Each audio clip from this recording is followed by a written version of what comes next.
de natais, que elas deixam uma eterna lição para nós e falando o quanto Jesus gerou felicidade, o quanto gerou felicidade para o povo palestino.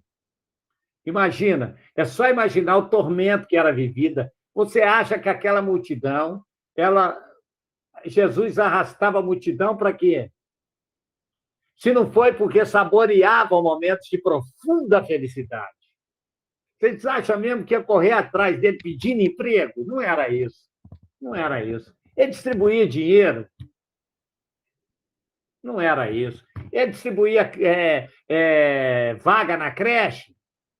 Ele arrumava emprego? Por que essa multidão andava atrás dele? Claro, tinha os problemas de saúde, etc. Mas será que todos ali tinham problema de saúde? Todos eram paralíticos, obsessos de Gadara, paralíticos da piscina? Não. É porque Jesus produzia uma enorme felicidade.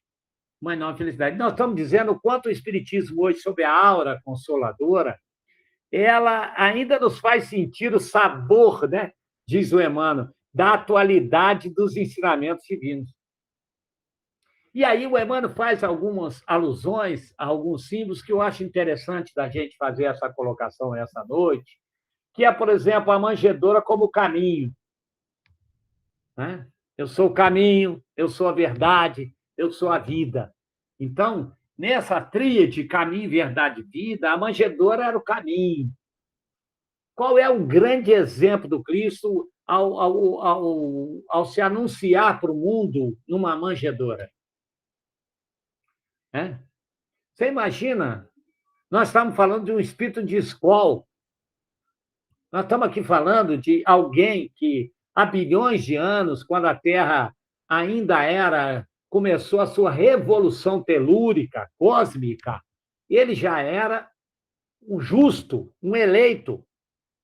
Ele já era um Cristo. Só para a gente entender a evolução de Jesus, o tamanho dessa evolução do Cristo. Há bilhões de anos atrás, quando a Terra ainda começava a se aglutinar, ele já era um espírito de escola, ele dirigia o processo de formação. Ele manejava e dava ordem ao caos. Já imaginou o conhecimento profundo de ciência, de química? Não é só. E agora, vocês acham que esse profundo conhecimento, você imagina o profundo conhecimento da alma humana, que presencia os princípios elementares da vida mais elementar que vem no protoplasma, cobre a Terra já então ainda com as forças meio desconcertadas, desequilibradas, mas num processo que já poderia. E esse protoplasma vem, ele acompanha esse princípio espiritual que certamente ajudou a manipular tudo isso. E achar que Jesus foi apenas um profeta, me desculpa, um profundo conhecedor da natureza humana de cada um de nós. Né? Planejou essa trajetória, tem sido até hoje o grande responsável e abre mão. Então começa no caminho a tradução, a manjedoura, né? Que nos dá o quê? Nos orienta que caminho seguir. Aquele que se faz o menor vai ser o maior no reino dos céus. Então ele já chega, o rei Sol já está no mundo numa manjedoura, tendo como testemunha as estrelas. Um animalzinho aqui, ali, acolá, hein? A vida retilínea e os exemplos que foram rápidos, digamos assim, socialmente apareceram 3 anos. Impactaram. Então, é claro que não poderia ser diferente. A exemplificação do Cristo, seu comportamento de referência era a verdade.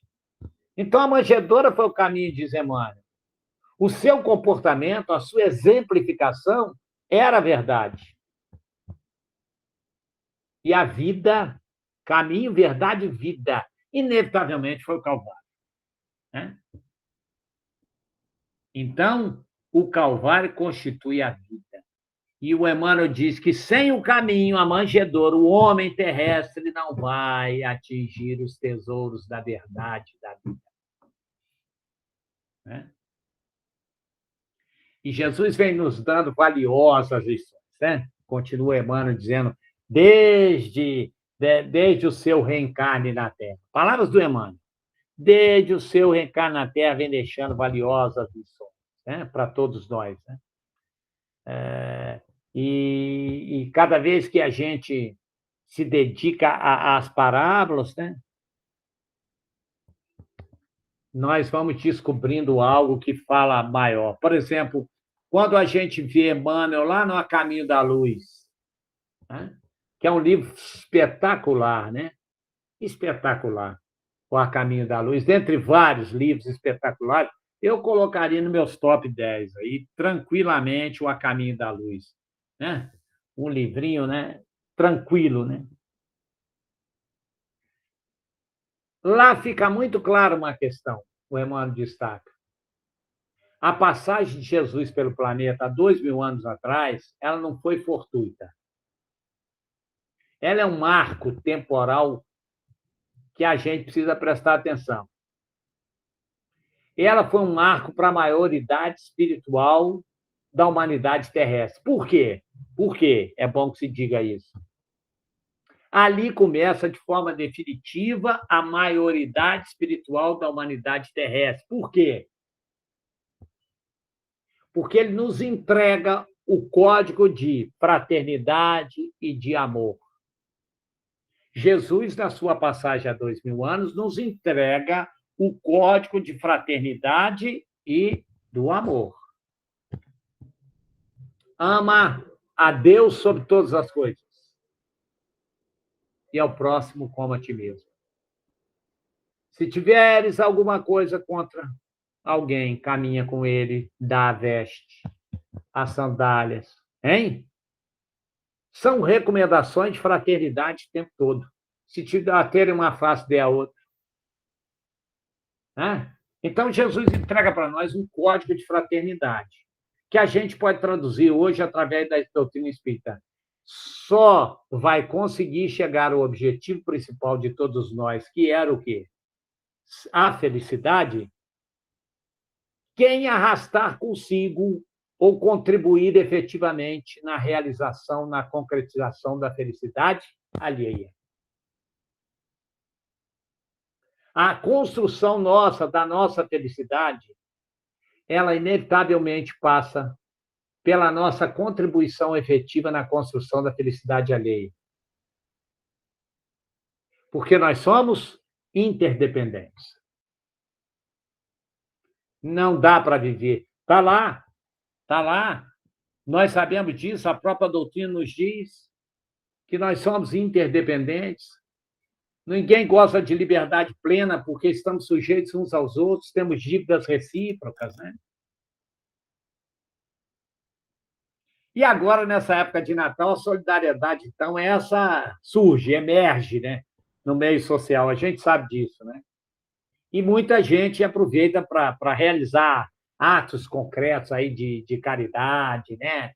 E que está valendo, está valendo. Eu não sou daqueles que vai dizer, olha, só faz no Natal, eu acho que já está bom que seja um dia a mais, mas a gente vê que as pessoas disponibilizam mais tempo, as pessoas propõem, né? Embora nós não devemos esquecer que a caridade não pode ficar restrita única e exclusivamente a essa época natalina.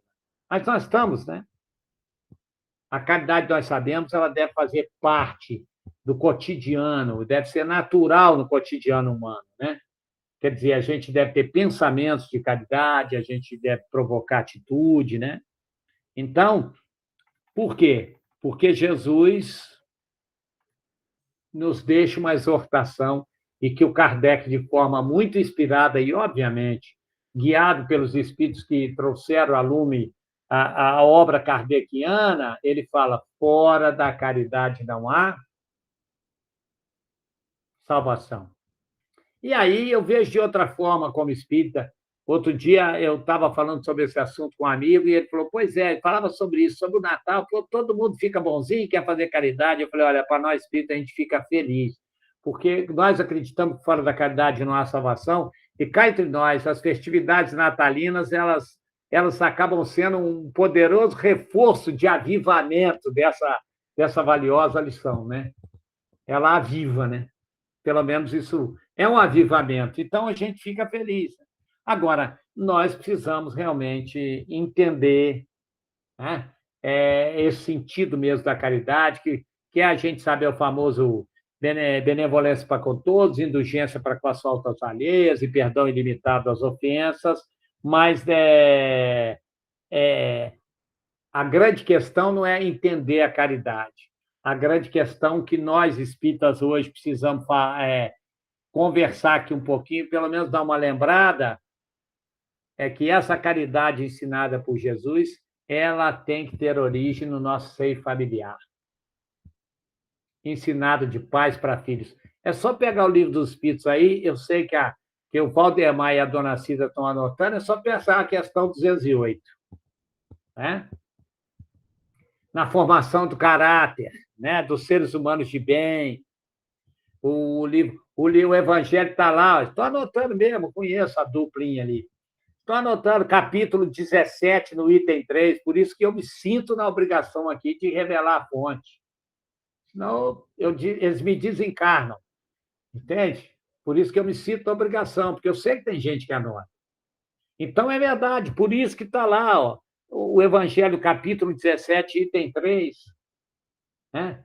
A gente ensinando às crianças a importância, né, do conjunto, né, da elevação moral do ser humano, do trabalho de cada um, né? Responsável da melhoria de todo mundo, tanto material quanto espiritual, arrastar os filhos para o trabalho voluntário, para os trabalhos que nós executamos de forma social. Né? Então, eu já contei isso para vocês, vou relembrar, eu tenho um filho que sempre foi, até hoje, ele é um questionador danado. E vive me espetando, né? Arrumando os espetos para mim. E ele, quando pequeno, eu acho interessante que, pequeno, com 3 anos, 4 anos, ia para a escola de evangelização, ele ficava pirracento e falava comigo assim, eu vou, depois que ele tinha tentado de tudo para não ir. Ele ficava com febre, ele entrava debaixo da coberta, ele fazia um artista. E aí, quando ele tentava tudo, ele falava comigo assim, era a última cartada dele sempre. Ele estava no carro, emburrado, e falava assim, eu vou, mas eu vou chorando daqui lá. E ele ia chorando, mas daqui eu falava, não tem problema, prefiro você chorar hoje do que eu chorar mais tarde. Se é eu chorar e você chorar, nego velho, chora você e vamos embora. Ia chorando. Aí eu sabia que ia chegar no centro, ele ia ficar com vergonha, não ia ficar chorando lá, né? Era birra. Saiu uma lágrima, mas era um pirracento. Então, na verdade, a gente carrega, né? A gente tem essa responsabilidade. O Luciano levantou a mãozinha. Oi, Heraldo. Esse assunto eu estava refletindo hoje, a partir do evangelho que nós fizemos, eu e o Pedro, sobre essa questão, porque a gente cai hoje, na atualidade, né, na questão da baixa taxa de fecundidade se comparada a tempos atrás. Isso é uma crescente, eu acho que não deve retornar. Olhando do ponto de vista de evangelizar os filhos, ou essa questão que é sempre, em algumas famílias, né, uma questão muito, às vezes, delicada e complicada. Você acabou de citar um caso aí, né, mas você firmou, foi lá. Tem pais, de repente, que são mais flexíveis com isso e não conseguem essa questão de ser odiado ali por alguns minutos pelo filho, não suportam isso. Enfim, hoje, né, olhando para frente, a taxa de fecundidade diminuindo, então, em tese, sendo bem objetivo assim, é menos filhos para os pais evangelizarem, que dá trabalho, né? Será que isso concorre positivamente e acho que concorre para o mundo de regeneração? Ou seja, porque se for olhar para trás, era muito mais difícil evangelizar uma gama muito maior de filhos. E hoje os casais com poucos filhos, né, talvez essa questão de evangelizar se torne menos complicada. Então, com a taxa de fecundidade caindo, eu acho que a tendência vai ser essa ao longo das gerações aí, não sei por quanto tempo, né? Então, acho que talvez a gente consiga, com essa diminuição, dar um salto na evangelização, mantendo algumas constantes, como, por exemplo, se evangelizar. Entendi. Essa questão da taxa de natalidade, a gente sabe que obviamente, realmente há uma mudança de comportamento no planejamento familiar. Agora, do outro lado também, a gente não pode esquecer que as consequências dos desregramentos sociais, eles têm produzido também muito mais, digamos assim, gestações, né? Que ocorrem muito fora do planejamento. Há, por exemplo, hoje um dado que é altamente preocupante, que é a idade das mulheres que engravidam, que tem sido cada vez menor. Antes, a gente achava uma surpresa quase que absurda uma criança de 13, 14, 15 anos ficar grávida. Hoje, você tem crianças com 11 anos, porque há uma maturidade sexual que vem acompanhando já, portador de uma gravidez. E o que a gente sabe que nas nossas características, principalmente, vamos dizer assim, no terceiro mundo, né, ainda são o acesso às informações, eles ainda não chegam muito, né? Os processos de anticonceptivos, contraconceptivos, eles ainda não têm um programa popular de grande divulgação, enfim, e essas coisas. Então, tem vindo mesmo. E aqueles casais que muitas das vezes fazem o seu planejamento, têm informação e, obviamente, de certa forma, conseguem cercear a concepção, os filhos chegam por outros caminhos. Percebe? Se não vem pela barriga, eles chegam por outros caminhos. E aí vem chegando os mais variados. Então, eu acredito o seguinte: obviamente que você tem razão nessa diminuição, mas não sei se a clientela diminui mais, porque cada vez mais o mundo precisa de evangelização. Você entende? Então, você tem hoje, por exemplo, a tia que não teve filho nenhum, é ela que tem levado a sobrinhada toda para o centro. Quer dizer, ela pega os filhos de todo mundo e acaba levando. Percebe isso? Obviamente, eu não pensei nesse exemplo aí, mas já que você fala, é exatamente. Isso acontece, não é de hoje. E o mundo está aí. Está aí. Né? De uma forma geral, está nascendo.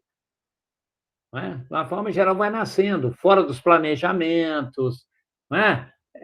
Enfim, e a gente sabe disso, principalmente países muito pobres, os países do terceiro mundo, obviamente. Agora, vai chegar um dia em que a reencarnação vai tomar outros rumos, mas aí a quantidade de espíritos é altamente suficiente, assim como os mundos, em semelhança com o nosso. Né? Então, obviamente, eles abrigarão, e a Terra também mudando de padrão, aí um outro nível de corpo físico, né? Uma mudança. Então, isso é muito natural que vai ocorrer mesmo. Tá? Uma outra coisa mais importante é você pegar também, a gente falar um pouco agora da manjedoura, né? Então, o que representa a manjedoura? Ela traz para a humanidade, de uma forma simbólica, uma esperança, né? Digamos assim, ela reflete bem essa comprovação quando a gente vê o Cristo com a missão que ele vem ao mundo, trazer-nos o nível de esclarecimento, propor-nos de que a gente passe a pensar num Deus de misericórdia e de bondade, num contexto em que Deus era apenas o super-homem, né? A forma, inclusive, antropomórfica, né? Era homem, né? Porque Deus não era nem mulher, numa sociedade judaica. Né? Ele era homem, quer dizer, tinha a forma humana, era um super-homem, era capaz de construir o mundo em 6 dias. Mas como tinha uma natureza humana, porque nós fomos feitos à imagem do Criador, né? Não se dizia isso, ele teve que descansar. Ele também cansou, embora tenha feito uma tarefa exaustiva, né? Que foi a criação do mundo.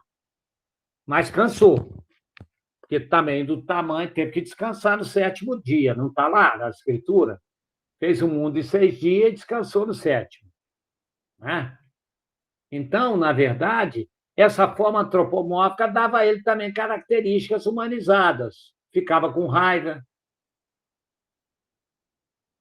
irava, não tinha ira, a ira de Deus.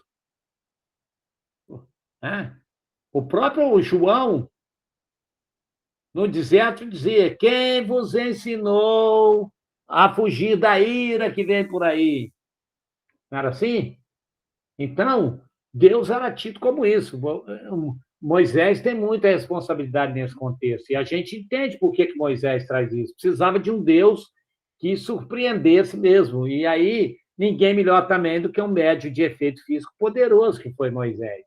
Porque senão a palavra dele ia ficar só no discurso. Por isso que a gente vê Moisés transformar um cajado em serpente e produzir aqueles fenômenos, que eram fenômenos físicos. Mas que você imagina o caráter espetacular. E ele dizia: só faço isso tudo aqui porque Deus opera em mim. Aí, obviamente, nossa, esse Deus é poderoso mesmo. Não é? E aí ele se torna o grande guia, que era uma missão do povo judeu, né? Bom, enfim, que nós sabemos toda a história. Então, né, Jesus vem nesse contexto e se torna o quê? O maior exemplo de purificação máxima de quem? Do Espírito. Porque ele vem dizer o seguinte: existe sim um Deus único, só que ele não é esse Deus bravo, não. Esse Deus é um Deus de infinita bondade. Nos ama profundamente. Nos ama profundamente. Ele não é cruel, ele não é vingativo, ele não vai guiar os povos na guerra para destruir outros. Né? A gente está cansado de ver nos Salmos. Né? Guia Daniel, guia Davi para a destruição, para as guerras. Né? Está lá, as poesias do Salmo dizem o seguinte: o Senhor me fortaleceu para que eu dizimasse, para que eu, não é? Que a gente vê em pregações até hoje aí pela televisão afora. Era um Deus de extrema vingança. Quem não está comigo tem que ser eliminado. Quem está comigo tem tudo, quem não está comigo. E Jesus vem dizer exatamente o seguinte: para dizer a verdade mesmo, sabe para quem que Deus está mais? Para o mais sofredor. Porque é o criador da maldade, o que faz a maldade, os que fazem sofrer. Esses terão misericórdia. Não é só os que sofrem. Os que fazem sofrer muito mais, que nós sabíamos disso na doutrina espírita. Quem são os mais dignos, né? Que os espíritos nos esclarecem, nos empurra, nos induz a ir ao encontro, no acolhimento? Os que fazem sofrer. Não é verdade? Também aos sofredores, mas aos que fazem sofrer. Né? Então, ele é a purificação máxima do espírito, né? Porque ele traz a boa nova, a boa notícia. Né? Qual é a boa notícia? Que isso mudou também o contexto, que nós somos perfectíveis, ou seja, que nós nos tornaremos perfeitos. A perfeição é um objetivo. É possível. Nós somos perfectivos. E que isso vai acontecer a partir do momento que nós traçarmos a nossa marcha evolutiva. E o Espiritismo vem o quê? Ratificar isso, que podemos chegar até a categoria dos espíritos o quê? Puros. Não está lá na divisão dos espíritos? Então tem os espíritos puros. Como o próprio Cristo, que conquistou isso através de quê? Milenárias existências, obviamente. Né? E quando a gente olha Jesus, é que a gente entende o quanto nós já percorremos, o quanto nós já vamos depurando, que a gente precisa ter uma visão otimista, né? É para a gente tomar ciência desse percurso que nós estamos aí, ó. E principalmente o que nos resta, né? Porque o nosso destino, qual é o ponto final? Qual é o ponto final? Inevitavelmente é a perfeição, né? É inevitavelmente a perfeição. Então, quando a gente olha para a manjedoura, o que nós vemos? Né? Nós vemos ali o Cristo, né? Eu vejo que alguns presépios, tem pessoas que têm um hábito na casa, o presépio fica sem o menino na manjedoura. Só da noite do dia 24, siga a tradição da família lá, botar o menino Jesus no presépio, né? Que aí é a chegada do Cristo, simbolizando tudo isso mesmo, né? Então, para nós da doutrina espírita, o que vem a ser o Natal? O que é celebrar o Natal para nós? É a aclamação mesmo do amor de Deus por todos, né? E que a gente deve caracterizar isso no exercício da caridade, né? Para conosco mesmo. Esse é um grande presente que a gente precisa se dar no Natal. A gente, obviamente, presenteia todos, mas nós precisamos nos dar um presente. E que presente é esse? É a conquista da nossa reforma íntima. A Cida levantou a mãozinha. Esse é o verdadeiro significado para todo cristão. É a reforma íntima mesmo. Então, Heraldo, nesse ponto, há uma contribuição bem interessante de uma obra do Chico, Entender Conversando. É uma obra bem antiga, põe antiguidade nisso. 1984, parece que foi editado. E foi indicado para Nobel. Então, os repórteres assediavam-no. E um de Mogi das Cruzes, Mojimirim, Mojimirim mesmo, Luiz Andrade Teixeira, ele foi procurar o Chico. E ele fez algumas perguntas. E uma delas era se o Chico achava que o Natal estava perdendo o sentido. O Chico, merecedor daquele prêmio mesmo no céu, ele diz assim, não, o Natal não perde o sentido, porque a cristandade se une em pensamento em torno da ideia, que aí você fala da manjedoura. Então, por mais que haja uma explosão demográfica, essa corrida atrás de matéria e mais matéria, de qualquer maneira, um aqui, ali e acolá, pensa no sentido do Natal. E depois, num determinado momento, naquela noite de Natal, a humanidade se congrega. Então, ele para nessa ideia.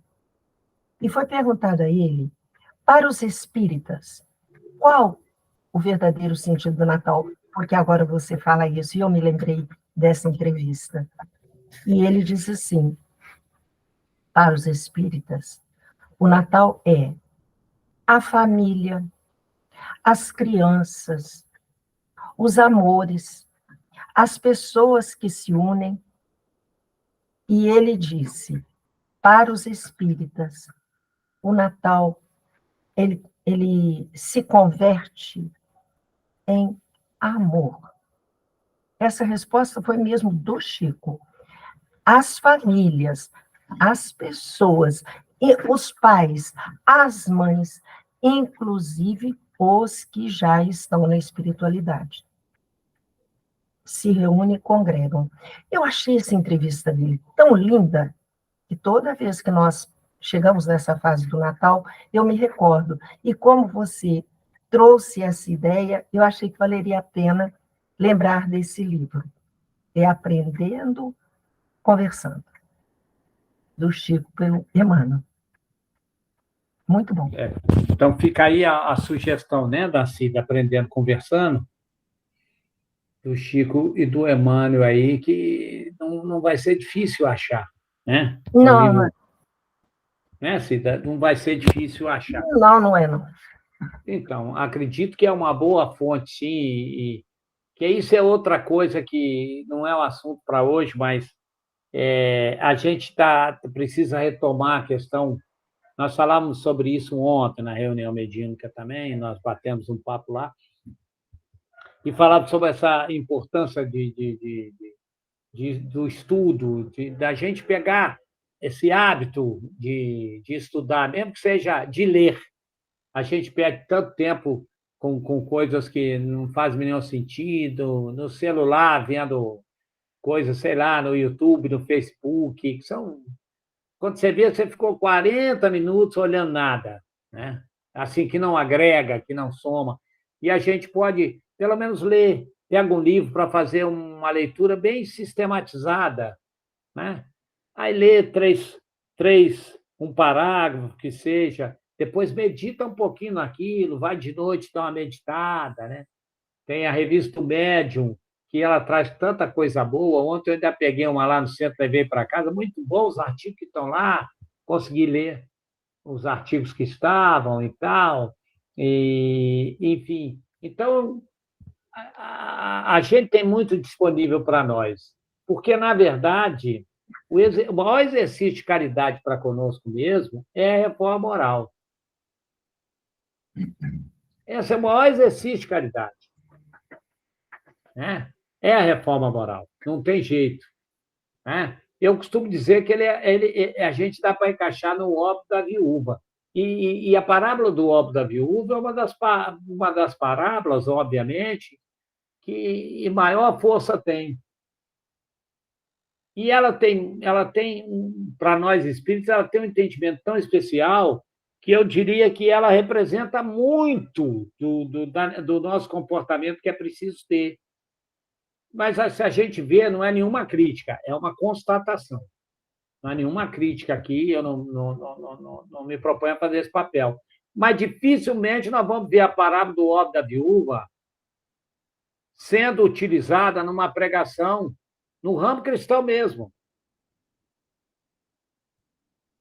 principalmente pentecostal. Percebe? Entende?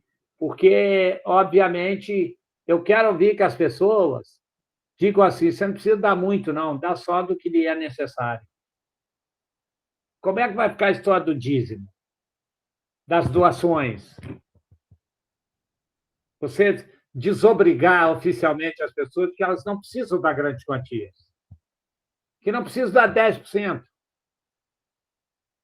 que elas dêem apenas aquilo que lhe é necessário. Porque a viúva deu dois denários só. O que importa é que você dê daquilo que seu coração pede. Vai fechar. Né? Que é o contrário. É muito pelo contrário. A prática é o quê? É a atuação do gasofilácio até a viúva entrar lá. Quer dizer, dar o máximo. Então, dizer, em verdade, verdade vos digo que a que mais doou dentre todos foi essa que acaba de depositar apenas 2 moedas. Você imagina isso sendo dito numa pregação em relação a dízimo. Percebe? Para nós tem um sentido completamente diferente. Né? E, para mim, o óbolo da viúva, para nós, assim, uma das coisas é a reforma moral. Porque não tem energia maior de dar o que nos faz falta do que corrigir um comportamento que a gente traz há anos e séculos. Mudar um comportamento, modificar, desconstruir do que está enraizado em nós, as heranças atávicas. E que a gente deixa escapar volta e meia, mas isso é outro assunto. E na própria doutrina espírita, na prática da doutrina espírita. não é? A gente não faz confissão. Mas se botar o espírito para o médium receber, e ele fala assim: quem quer falar com o espírito incorporado ali? Vai fazer fila que vai dar volta no quarteirão. Vai querer terceirizar também. Aquilo que cabe a nós, mudar, transformar. Não, vamos falar lá para o espírito, não dá para dar um jeitinho. Hoje eu falava, eu estava na ONG lá, na companhia da Mercedes, da Joana, a filha da Mercedes, e da Rose, nós estávamos lá e tal. Elas, eu estava só olhando, não fiz nada, e elas trabalhando. E aí, a gente estava tendo uma conversa, eu até relatei para elas uma experiência que eu tive, que foi muito interessante. E uma vez o espírito comunicando, numa reunião, e eu fiz um pedido a ele. Daquele dia em diante, nunca mais eu fiz. O espírito às vezes traz palavras de carinho para mim, de consolo. Eu sei que eles trazem, porque eles sabem, às vezes, que meu coração está apertadinho e tal. Eu sempre agradeço, até de uma forma bem rápida, não troco muita palavra, assim, né? Em pensamento, sim, agradeço, emano a minha gratidão, mas não sou de ficar conversando muito. Porque, na verdade, aprendi uma grande lição. Eu tinha pedido a um espírito que se manifestou do lado, fiz aquele pedido que qualquer pai faria, qualquer mãe. E eu disse assim para ele: ô, meu irmão, aproveito de te pedir, dá uma olhadinha nas minhas crianças lá e tal. E ele disse assim para mim, com tanto carinho, ele disse: eu vou olhar, mas olha, tem tanta gente doente precisando de mim. Você pede olhar quem está cheio de saúde, está tudo correndo, brincando. Porque foi uma coisa quase que automática, assim, dá uma olhadinha, e realmente meus filhos não tinham problema nenhum. Estava tudo bem de saúde, é aquela coisa que a gente faz, né? De dar uma olhadinha lá nas crianças, né? Dá uma olhadinha lá em casa, está tudo bem, não falta nada. A despensa está, né? Tá boa, a geladeira está bem, produto tudo dentro da validade, está tudo bem, as contas estão pagas, e a gente tem tempo fazendo esses pedidos. Às vezes não faz diretamente para o espírito que está mediunizado. Aquele foi pior, porque como está mediunizado, todo mundo ouviu minha solicitação, mas todo mundo ouviu em alto bom som a resposta que ele me deu carinhosamente. Daquele dia em diante, eu aprendi uma grande lição, sabe? Uma grande lição. Então, não sei nem por que eu entrei nesse assunto, mas nós estávamos conversando sobre isso hoje, da energia que a gente coloca, o óbvio da viúva, eu considero, que é a transformação moral. Mudar um comportamento que a gente precisa mudar, nós já estamos conscientes.